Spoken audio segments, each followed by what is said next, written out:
Hey guys, so there's a moment in the prodigal son story that almost nobody preaches on because it happens way too fast. The prodigal comes home, he's rehearsed his apology, he's ready to be a servant, he's not even asking to be a son anymore.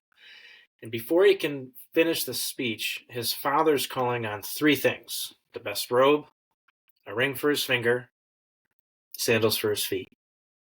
Not after he proves himself, but before. And that's what we're talking about today because most of you are out here trying to earn the robe before you let yourself put it on.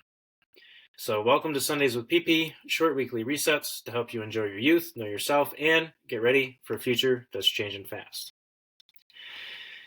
So here's the punchline for today. Readiness isn't a reward you earn after you've proven yourself.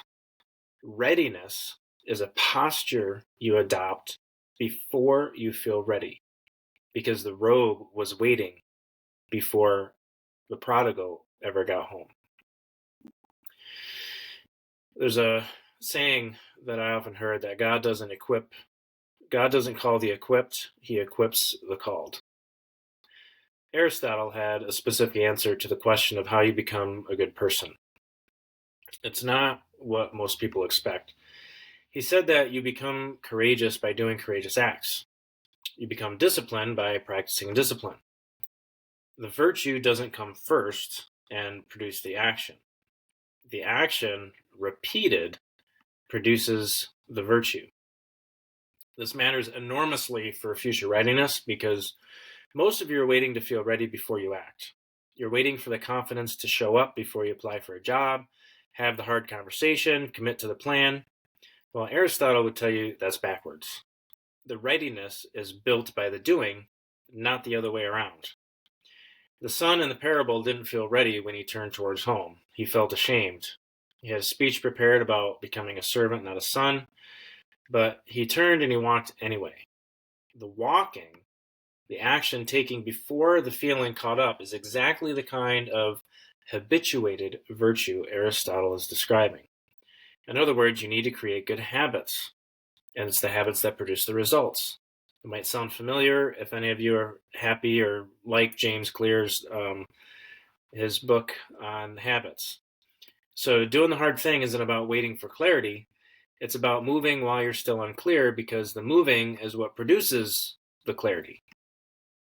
Now, from an Eastern perspective, Confucius talked about the concept of the Junzi, the exemplary person, the one whose internal character and external conduct are fully aligned.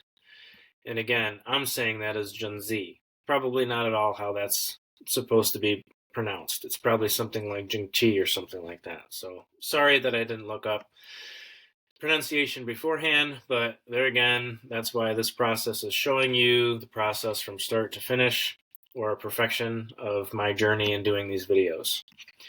So Confucius talked about that concept, the exemplary person. He was specific about how that alignment gets built. It's through ritual, through daily practice, through small acts of order performed consistently over time. So whether or not anyone is watching isn't the important thing. Do the daily habits, do the repetition, do the thing. All right, here's the connection to future readiness. You don't become the kind of person who's ready for what's next through a single dramatic transformation. You become ready through small rituals and habits repeated daily. The discipline of showing up to your responsibilities, the practice of speaking with integrity in small conversations before the big ones arrive. It's things like that. Now, I've talked about the black coffee theory, and this theory applies directly here. If your attention's fixed on how unready you feel, well, that's what you're going to keep producing, more evidence of unreadiness. But if your daily attention is on the small rituals of competence, you build, almost without noticing, the actual capacity that moment will require. Confucius would say, don't wait for the big moment to summon the virtue.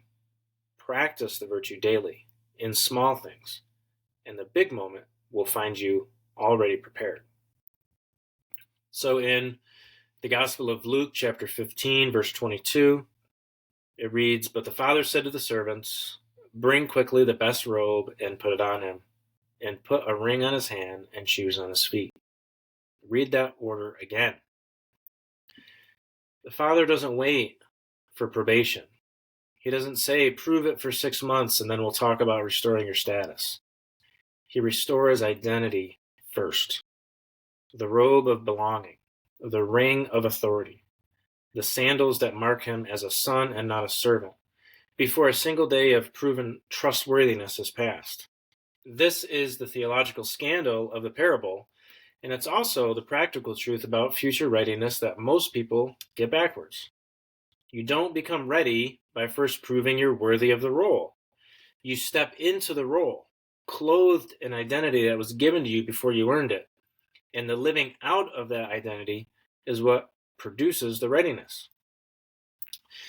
So, for those of you anxious about your future, about whether you'll be ready for the job or the relationship, the responsibility, well, here's the good news embedded in this parable.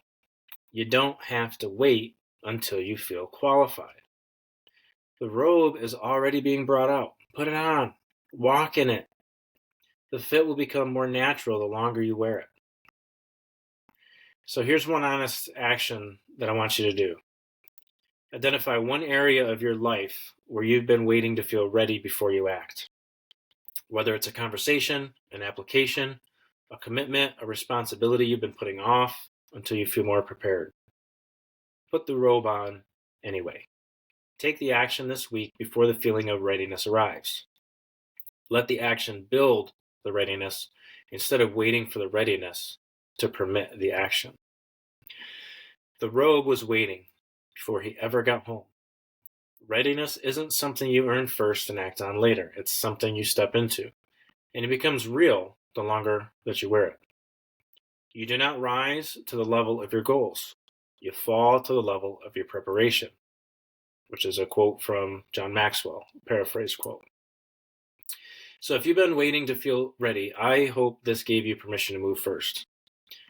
Tell me in the comments what's the one thing you're going to do this week before you feel ready for it. Send me a message on Instagram, whatever. And if you want the deeper version of this conversation, what readiness actually looks like practically in your specific season, well, that's exactly what we're building in the Reset on Patreon. So find me there.